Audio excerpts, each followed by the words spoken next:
पाला बदलकर नीतीश कुमार बन गए हैं सत्ता के नए बाजीगर। 8वीं बार बिहार के मुख्यमंत्री पद की अब वो शपथ लेने वाले हैं। आज सुबह पार्टी की बैठक के बाद नीतीश कुमार ने एनडीए से अलग होने का फैसला लिया, राजभवन गए और इस्तीफा दिया। फिर तेजस्वी यादव के साथ मिलकर महागठबंधन सरकार के लिए दावा पेश कर दिया। नीतीश ने 20 महीने में बीजेपी को सत्ता से बेदखल किया है। क्या है नीतीश के सियासी 20 का ये खेल? एक्सक्लूसिव रिपोर्ट हमारी देखिए।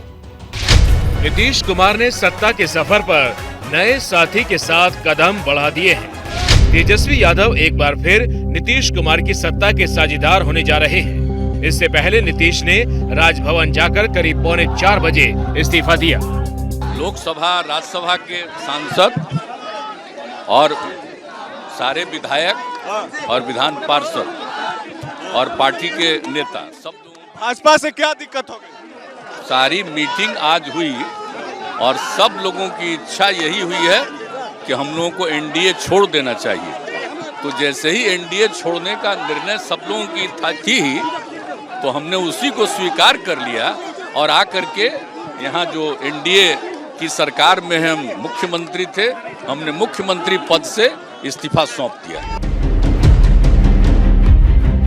नीतीश कुमार ने 20 महीने पुरानी एनडीए सरकार से नाता तोड़ा है और इसे संयोग कहिए या फिर प्रयोग। नीतीश कुमार 20 महीने बाद कुछ ऐसा जरूर करते हैं जिससे सियासत के ठहरे समंदर में सुनामी जैसी लहरें उठती हैं। जरा नीतीश के 20 वाले अतीत के पन्नों को पलटते हुए पढ़ते चलिए।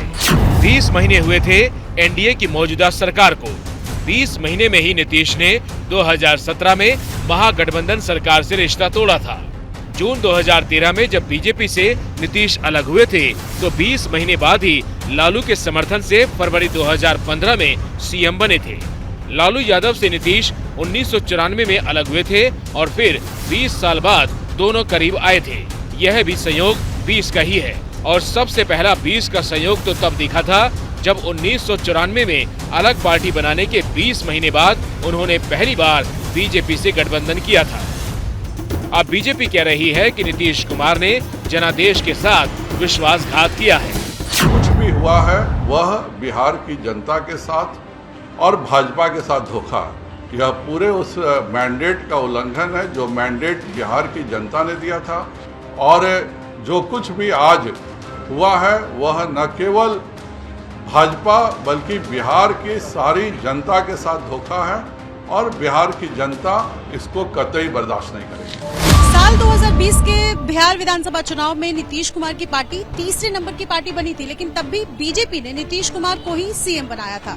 सरकार बनने के बाद से ही नीतीश कुमार बीजेपी के साथ असहज दिख रहे थे। मंत्रिमंडल के स्वरूप से लेकर काम करने के तरीके तक नीतीश नाखुश थे। लेकिन पिछले दिनों जब आरसीपी सिंह का प्रकरण सामने आया तब ये तय हो गया कि ये रिश्ता ज्यादा दिनों तक टिकने वाला नहीं है।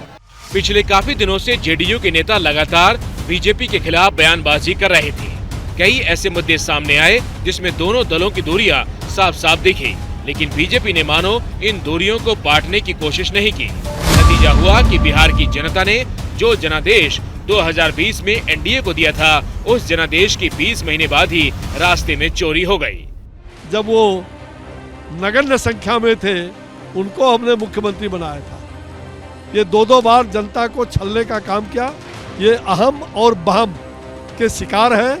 अहम और बहम के शिकार जदयू अहम बहम के शिकार और नीतीश जी उसके असली मरीज हैं। भाई जब नाश मनुष्य पर छाता है पहले विवेक मर जाता है। विनाश कालेन विपरीत बुद्धि, तो विनाश काल जब होगा तो बुद्धि तो विपरीत होगा। 20 के सत्ता संयोग में घूमते हुए नीतीश कुमार 8वीं बार सीएम पद की शपथ लेने के करीब पहुंचे हैं। सबसे पहले साल 2000 में बीजेपी के समर्थन से सीएम बने थे। 2005 और 2010 में बीजेपी के साथ रहे। 2015 के फरवरी में जब सीएम पद की शपथ ली तब उन्हें आरजेडी का साथ मिला और फिर 2015 के नवंबर में गठबंधन सरकार के मुखिया बने। 2017 में फिर से बीजेपी के पास लौटे और सीएम पद की शपथ ली। 2020 में 7वीं बार शपथ ली। अब 2022 में 8वीं बार शपथ के पथ पर हैं।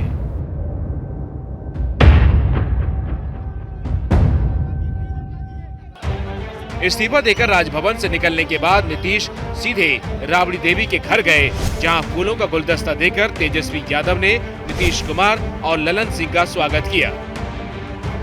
इसके बाद नीतीश कुमार और तेजस्वी यादव विधायकों के साथ पैदल ही सीएम निवास पहुंचे, जहां करीब 5 बजे उन्हें महागठबंधन विधायक दल का नेता चुना गया। ये तस्वीरें उसी वक्त की हैं जब नीतीश कुमार को नेता चुना गया। सूत्र बता रहे नई सरकार का फॉर्मूला फिक्स हो चुका है। नीतीश कुमार सीएम बनेंगे तो तेजस्वी यादव डिप्टी सीएम बनेंगे। तेजस्वी यादव को गृह मंत्रालय दिए जाने की बात भी कही जा रही है और स्पीकर की कुर्सी आरजेडी के खाते में जाएगी, जबकि कांग्रेस को नई सरकार में शामिल किया जाएगा। स्वाभाविक तौर पर जनता ने वोट इसको ही दिया था और सरकार मेरे ख्याल से अब नहीं चले, सरकार किसी तरह गड़बड़ नहीं होगी। नीतीश जी मुख्यमंत्री होंगे और तेजस्वी गृह मंत्री होंगे और स्पीकर भी आरजेडी का होगा। ये पैकेज बना है, तो निश्चित तौर पर बातचीत और चर्चा के बाद ये हुआ है। वैसे एबीपी न्यूज के लिए सी वोटर ने सवाल किया था कि नीतीश और तेजस्वी में सीएम किसे बनना चाहिए, तो सर्वे में शामिल होने वाले बिहार के 44% लोगों ने नीतीश का नाम लिया, जबकि तेजस्वी को सीएम बनाने की बात कहने वाले 56% लोग थे। अब सवाल ये है कि राजनीतिक बदलाव के इस पूरे प्रकरण से बिहार और बीजेपी को क्या मिलेगा। बीजेपी ने पिछले महीने ही जोड़ तोड़ के जरिए महाराष्ट्र में सत्ता हासिल की थी और अगस्त महीने में बीजेपी को बिहार से सत्ता गंवानी पड़ी। मतलब एक महीने में एक राज्य हाथ में आया तो दूसरा राज्य हाथ से निकल गया। एबीपी न्यूज के लिए सी वोटर ने जो त्वरित सर्वे किया, उसमें सवाल पूछा गया था कि बिहार में गठबंधन टूटने का फायदा किसे, तो बीजेपी कहने वाले 33% लोग थे, नीतीश कहने वाले 20% और तेजस्वी को फायदा बताने वाले 47% लोग थे। बिहार के इस सियासी बदलाव का असर लोकसभा चुनाव के वक्त बीजेपी पर दिख सकता है, क्योंकि बिहार में 40 लोकसभा सीटें हैं और 2019 के लोकसभा चुनाव में बीजेपी ने एलजेपी और जेडीयू के साथ इनमें से 39 सीटें जीती थीं। एलजेपी का दोनों धड़ा तो एनडीए के साथ है, लेकिन आगे क्या होगा ये कहना मुश्किल है। ऐसे में बीजेपी को नीतीश और तेजस्वी से मुकाबले के लिए अब नई रणनीति पर काम करना होगा। तो चाचा भतीजा की सरकार बनने जा रही है। भतीजे ने एक बार पहले फूल दिया, बुके दिए और उसके बाद अब मिठाई भी खिलाने की तैयारी, दावा अपना पेश किया जा चुका है।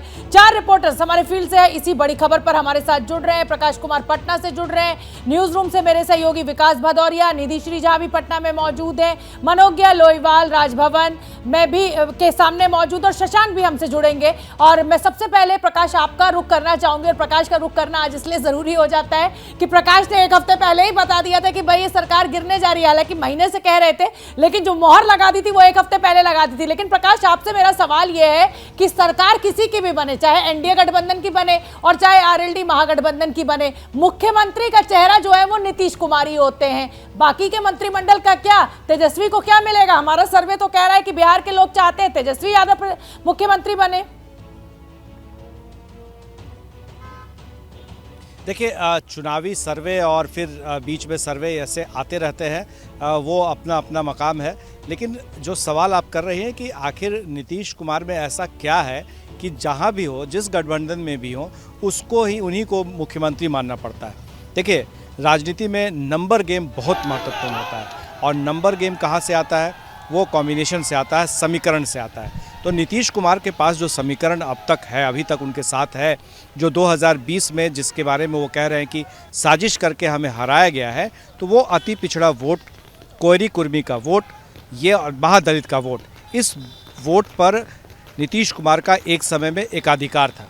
लेकिन बीजेपी के साथ आने से और उसके बाद फिर अब आरजेडी के आने से इस पर असर जरूर पड़ा है, लेकिन कोई भी सरकार बिना नीतीश कुमार के बन नहीं सकती है। ऐसे में नीतीश कुमार का अपर हैंड होता है। पर अब जबकि सियासी पारा आप देख रही हैं बिहार में क्या हो रहा है जी, बीजेपी का भी आरोप लग रहा है कि नीतीश कुमार जो है वो धोखा देते हैं, छलने का काम करते हैं। एबीपी न्यूज आपको रखे आगे।